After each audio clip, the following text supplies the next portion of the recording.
আজ আন্তর্জাতিক যোগ দিবস উপলক্ষে দীঘায় প্রাতকালে যোগাসনের মধ্য দিয়ে যোগ দিবস উদযাপন করলেন রাজ্যের বিরোধী দলনেতা শুভেন্দু অধিকারী। এই যোগ দিবসের গুরুত্ব নিয়ে এদিন বার্তা দেন শুভেন্দু অধিকারী।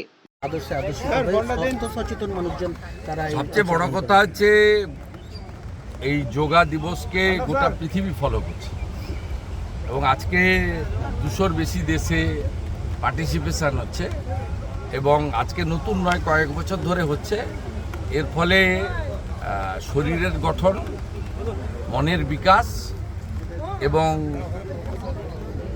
প্রথাগত যে ওষুধপত্রের ব্যবহার, যার পার্শ্ব প্রতিক্রিয়া সবসময় থাকে, সেখান থেকে মানব সমাজ অনেকটা দূরে থাকতে পারছে। সবাই আজকে স্বাস্থ্য সচেতন হয়েছে বলে দেশের গড় আয়ু 80-85 বছর হয়ে গেছে। এতে যোগাকে গোটা পৃথিবী গ্রহণ করেছে এবং সকলের উচিত আজকের দিনটা অবজার্ভ করা। সবাই কম বেশি করেন, যে যার মতো করে করেন। যোগা বলুন, ফিজিক্যাল এক্সারসাইজ বলুন, কেউ না কেউ কিছু করেন।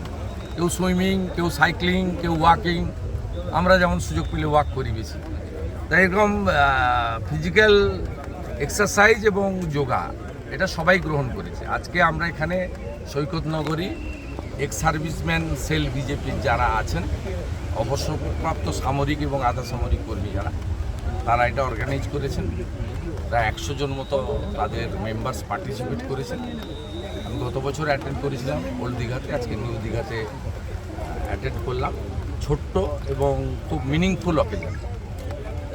দুর্যোগ আবহাওয়া উপেক্ষা করে এই আন্তর্জাতিক যোগা দিবস, মানুষকে কি মনে হয় যে কৃত্রিম জিম থেকে প্রকৃতির আবহে এই যোগের মাধ্যমে শরীর সচেতন করা সম্ভব হল? যে মানুষ গ্রহণ করে নিয়েছে, মানুষ গ্রহণ করে নিয়েছে এবং পৃথিবী ফলো করছে, যেটা দিয়ে আমি শুরু করেছি।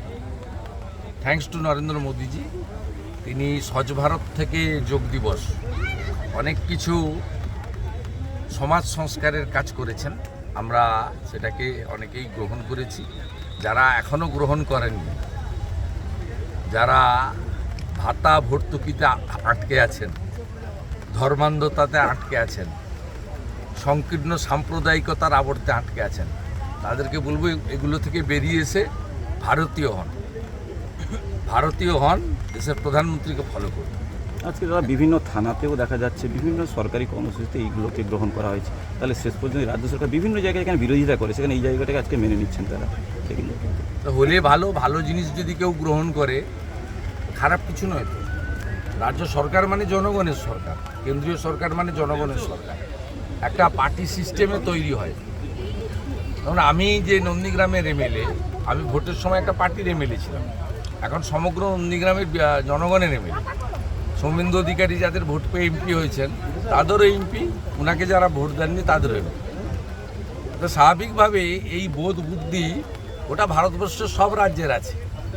আমাদের এই রাজ্যে এই বোধ বুদ্ধির অভাব এখনও আছে। এটা যদি কাটে ভালো। পাশের রাজ্য উড়িষ্যায় ভারতীয় জনতা পার্টির সরকার হয়েছে, 4 বারের এমএলএ মোহন মাঝি, একেবারে প্রান্তিক মানুষ, তিনি মুখ্যমন্ত্রীর দায়িত্ব নিয়েছেন। তিনি কিভাবে 20 বছর মুখ্যমন্ত্রী থাকা নবীন পট্টনায়কজিকে সম্মান দিয়েছেন, তার কাছ থেকে গিয়ে পরামর্শ নিচ্ছেন, তাকে শপথ গ্রহণ অনুষ্ঠানে উপস্থিত করিয়েছেন। উড়িষ্যা আমাদের হাফ, আমরা 42টা লোকসভা, উড়িষ্যায় 21টা লোকসভা। তো উড়িষ্যাকে দেখে বাংলাকে শেখা উচিত। আজকে কিছু উড়িষ্যার লোকও এখানে এসেছেন যোগ দেওয়ার জন্য আবেদন আপনাদের এই অনুষ্ঠানে। না, উই আর নেক্সট ডোর নেবার। এবং আপনারা ইতিহাসটা জানেন না, এই যে মেদিনীপুর জেলা, মানে অবিভক্ত মেদিনীপুর জেলা, আর ওদিকে বালাসোর, এটা আগে নাম ছিল দণ্ডভুক্তি জেলা। আমরা সব উড়িষ্যার ছিলাম, পরে ভাগ হয়ে গেছে। ওই পোর্শনটা বালাসোর, জলেশ্বর, ভোগরাই, ওটা উড়িষ্যায় গেছে। আর ঝাড়গ্রাম, মেদিনীপুর, কাঁথি, দীঘা, আমরা তখন অবিভক্ত মেদিনীপুরে গেছিলাম। পরে প্রশাসনিক কারণে 3 মেদিনীপুরে বিভক্ত হয়েছে। তা আমাদের এখানে ফুড কালচার,